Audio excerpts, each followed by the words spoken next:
2026년 1월 19일 미국 증시는 마틴 루터킹 주니어의 날로 쉬었는데요. 근데 월스트리트는 그 어느 때보다 뜨겁습니다. 지난 몇 년간 우리 포트폴리오의 거의 구세주였잖아요.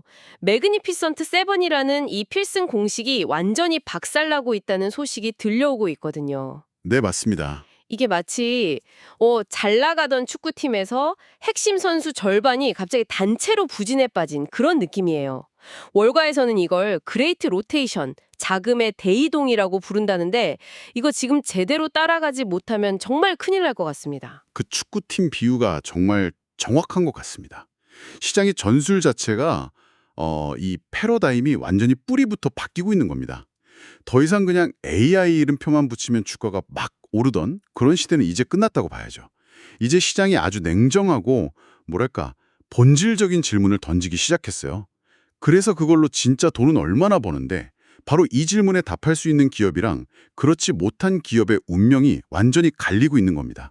그리고 이 모든 판을 흔드는 보이지 않는 손이 바로 트럼프 2기 행정부가 내놓은 OBBTA라는 정책이고요.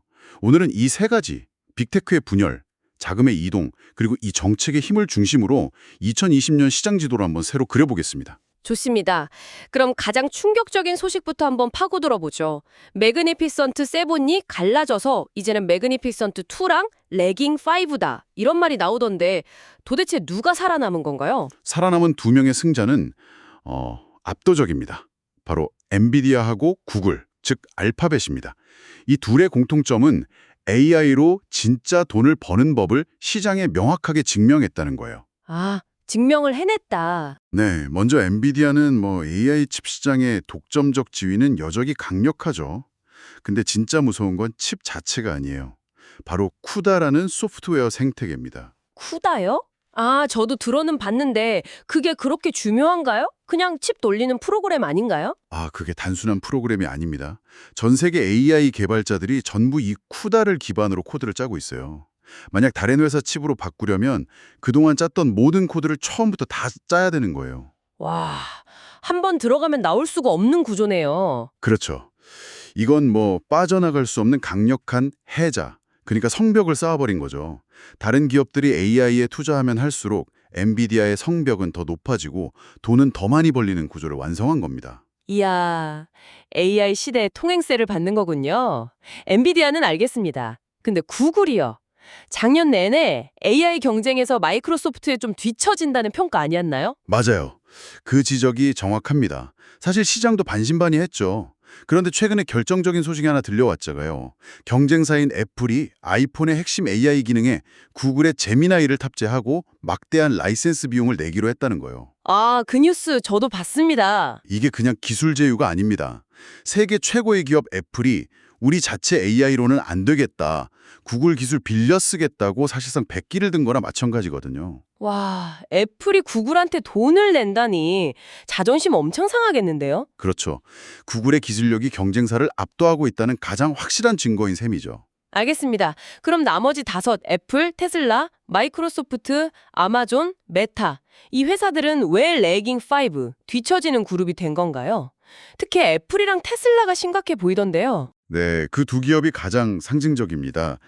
애플의 가장 큰 문제는 역시 혁신의 부재예요.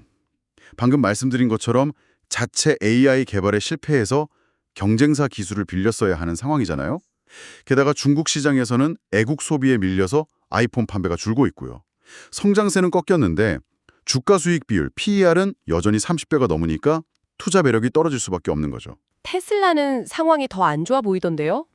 테슬라는 전기차 시장의 성장 둔화, 이른바 캐즘에 빠졌습니다. 캐즘이요? 네, 그게 이제 얼리어답터들이 사는 초기 시장이 끝나고 대중적인 시장으로 넘어가기 전에 수요가 잠시 정체되는 죽음의 계곡 같은 구간을 말하거든요. 지금 전기차 시장이 딱 그 상황에 들어선 겁니다.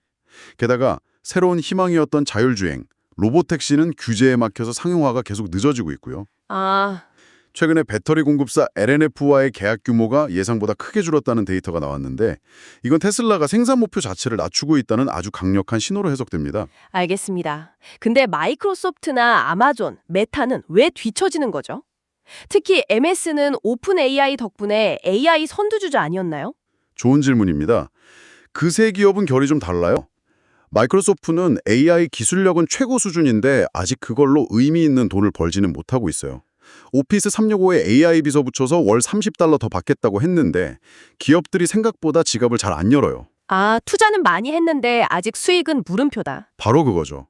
아마존은 핵심 사업인 클라우드 AWS의 성장세가 둔화됐고 메타는 여전히 메타버스라는 거대한 돈 먹는 하마에 발목이 잡혀 있고요. 결국 빅테크 주식을 판 투자자들이 그 돈을 가만히 들고 있진 않았을 텐데요.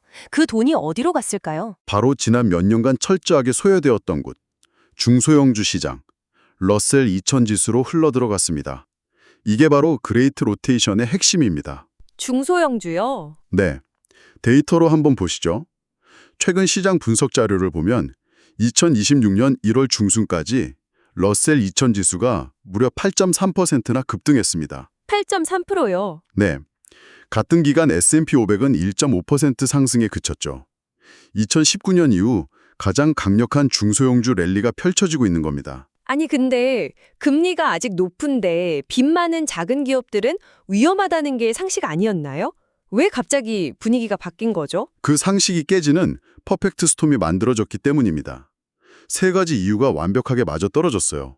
첫째, 가격이 말도 안 되게 쌌습니다. 아, 일단 쌌다. 네, S&P 500의 선행 PER이 22.6배일 때 러셀 2000은 15.6배에 불과했어요.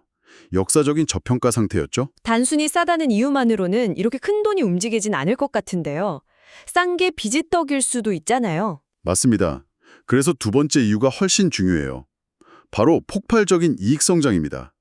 2026년 이익 성장률 전망치를 보면 러셀 2000 기업들이 무적 플러스 35%로 예상됩니다. 와, 35%요? 네, 반면에 S&P 500은 플러스 13%에 그치죠. 성장성만 놓고 보면 대형주를 그냥 압도하는 겁니다. 싸고 성장성도 좋고 안 살 이유가 없네요. 그리고 마지막 세 번째가 결정타입니다. 바로 금리 인하의 최대 수혜주라는 점이죠. 아, 빚이 많다는 게 오히려 장점이 되는 순간이 오는군요. 그렇죠. 금리가 조금만 내려가도 이자 부담이 확 줄면서 이익이 급증하는 뭐랄까 레버리지 효과가 발생합니다.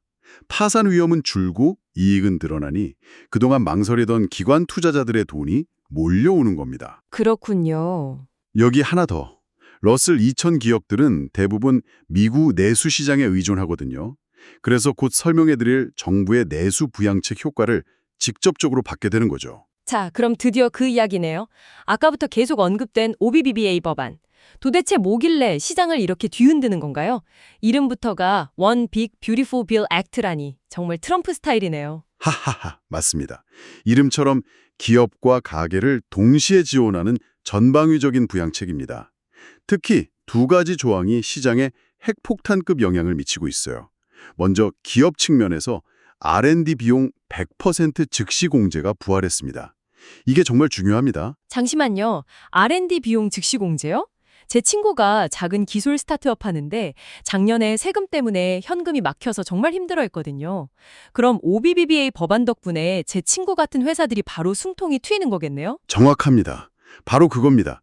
이전에는 R&D에 100억을 쓰면 5년에 걸쳐서 매년 20억씩만 비용으로 인정해줬어요. 당장 내야 할 세금이 늘어나니까 현금 흐름이 꽉 막혔죠. OBBBA는 이걸 다시 예전처럼 100억 전액을 그 해에 다로 공제할 수 있게 바꾼 겁니다. 와, 심지어 일부 기업은 과거에 더 냈던 세금까지 현금으로 돌려받게 됩니다. 이건 사실상 정부가 혁신 기업에 무이자 대출을 해주는 거랑 똑같은 효과예요. 친구분 회사에는 그냥 홍수가 터진 격일 겁니다. 이야, 기업 입장에서는 정말 엄청난 혜택이네요. 그럼 우리 같은 개인, 소비자에게는 어떤 혜택이 있나요? 가계 지갑을 직접적으로 두둑하게 만들어주는 정책들이 많습니다. 대표적으로 65세 이상 노년층에게 연 $6,000, 부부 합산 $22,000를 추가로 소득공제해주는 시니어 추가공제가 있고요. 아, 네. 또 식당 종업원분들이 받는 팁이나 초과근무 수당에 대해서도 비과세 혜택을 줍니다. 와, 이건 정말 체감이 크겠는데요? 그렇죠. 미국산 차를 살 때 내는 대출이자도 연 최대 $10,000까지 공제해줘서 자동차 소비도 촉진하고요. 듣기만 해도 경기가 좋아질 것 같긴 한데, 잠깐만요. 이렇게 돈을 많이 풀면 결국 나라 빚이 늘어나는 거 아닌가요? 그건 걱정 안 해도 되나요? 그 질문을 기다렸습니다. 그게 이 정책의 가장 큰 딜레마거든요. 미국 의회 예산국 12호 분석에 따르면 이 법안 때문에 앞으로 10년간 재정 적자가 무려 2조 8천억 달러나 늘어날 것으로 보고 있습니다. 2조 8천억 달러요? 네.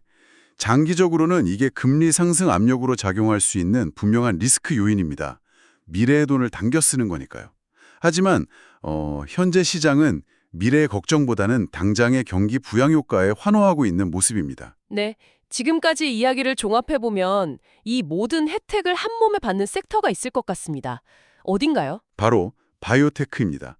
2020년 시장의 새로운 왕이라고 단언할 수 있습니다.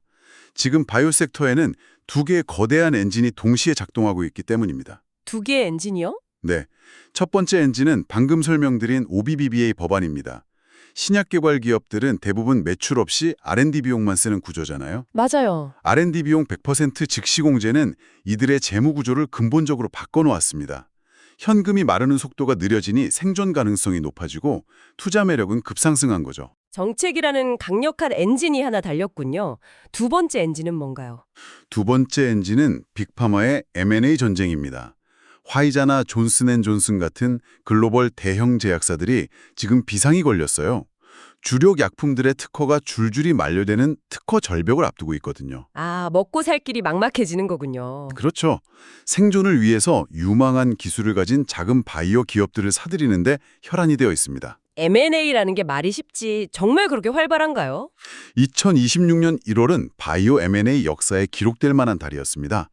몇몇 보도를 종합해보면 화이자가 비만 치료제 개발사 메세라를 100억 달러에 인수했고요. 100억 달러. 노바티스는 RNA 치료제 전문 기업 아비디티를 12억 달러에, 존슨앤존슨은 중추신경계 질환 전문 기업인 인트라셀룰러를 무려 146억 달러라는 거액에 인수했습니다. 146억 달러요. 우리 돈으로 거의 20조 원에 가까운 돈인데 와, 이건 전쟁이네요. 맞습니다.